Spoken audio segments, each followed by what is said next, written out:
Olá, está terminando uma semana difícil, e a próxima talvez seja mais difícil, né? Pelo que a gente vê aí, autoridades falando a respeito, autoridades médicas principalmente, autoridades especializadas em surtos, em epidemias e em infectologia.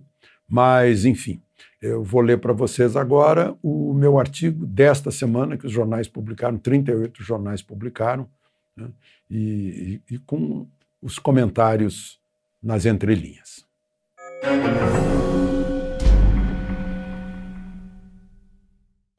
O nome do artigo é A Saúva e o Brasil. Há 200 anos, o naturalista francês Auguste de Saint-Hilaire, que percorreu o Brasil por 6 anos, advertiu: ou o Brasil acaba com a saúva, ou a saúva acaba com o Brasil. Nesses tempos de recolhimento que nos fazem pensar, a advertência continua atual.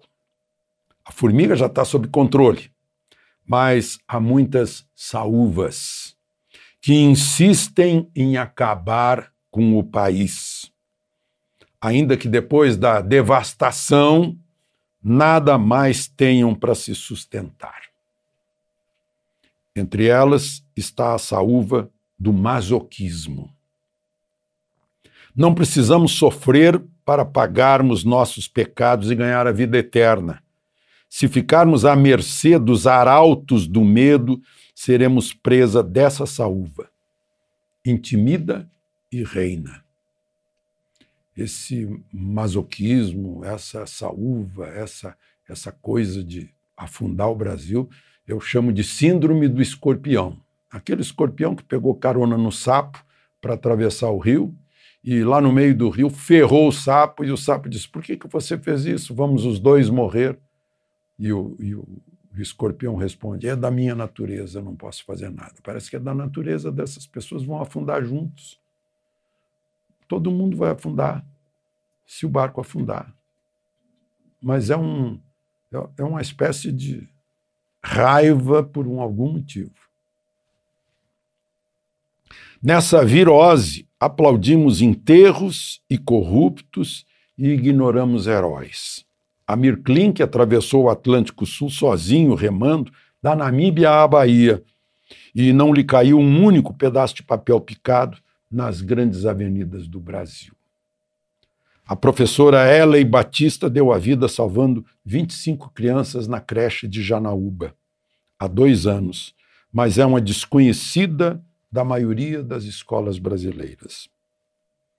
Entregamos os impostos gerados pelo nosso trabalho aos que saqueavam nossas estatais e serviços públicos e não apenas ficamos calados, como os reelegemos. Agora o herói é o coronavírus. O Brasil está posto de joelhos diante dele. Virose, neurose, psicose são apenas rimas e não são a solução. Estão sendo cautelosos os economistas que preveem uma profunda recessão se continuarmos assim.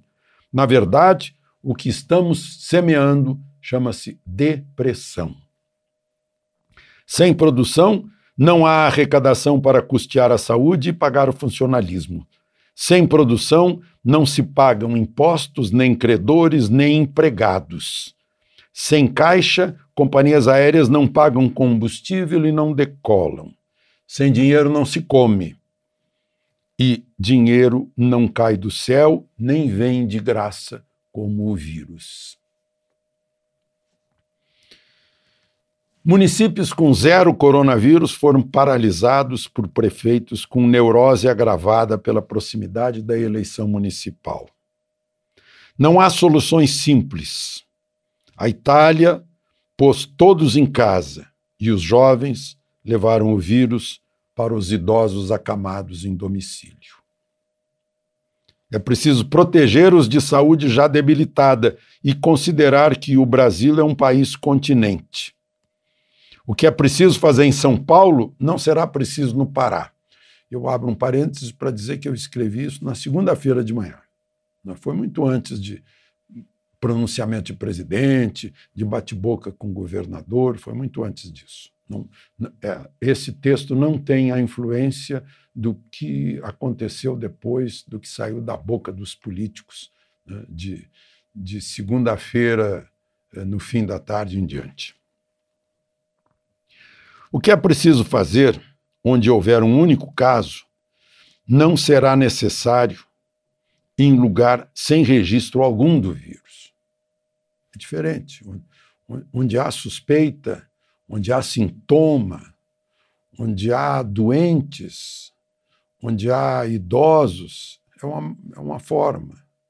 Onde há uma grande maioria de gente saudável, é de outra maneira. Quase 30% da população da Itália são de idosos. A nossa maioria é de 85% de não idosos. Europeus ainda fumam muito. Nós estamos entre os países com menos fumante, com menos gente de risco. Eu conheço algumas pessoas fumantes que já estão com problema de enfisema. Qualquer gripe é altíssimo risco para essas pessoas.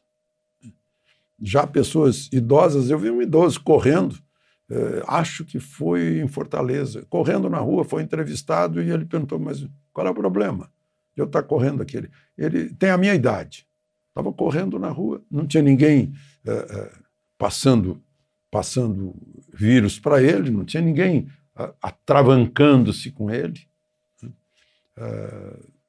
E é esse o raciocínio, né, suponho.